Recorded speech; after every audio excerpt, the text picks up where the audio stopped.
गो हे जा बाबू बोली सासू बोली बोले वो दूध गाल्या बोली गाल्या शो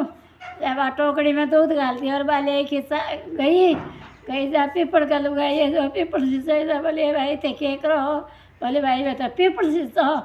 बोले भाई शिष्य दूध तो डालती हो पीपड़ में कहानी सुन ली जब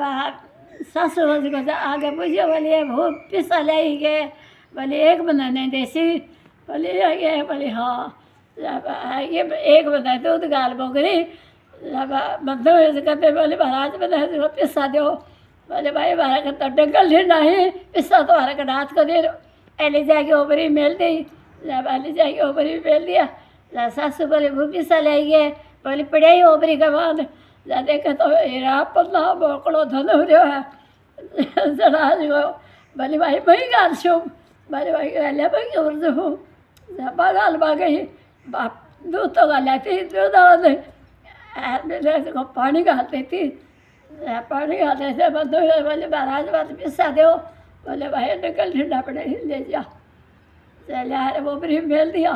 वो देखो आपको बोले मेरे सासू ओ क्या करो बोले भाई बंद के मेरे बंद पे पड़ दिया है बोले तो दूध को नहीं गालो तो पानी गालो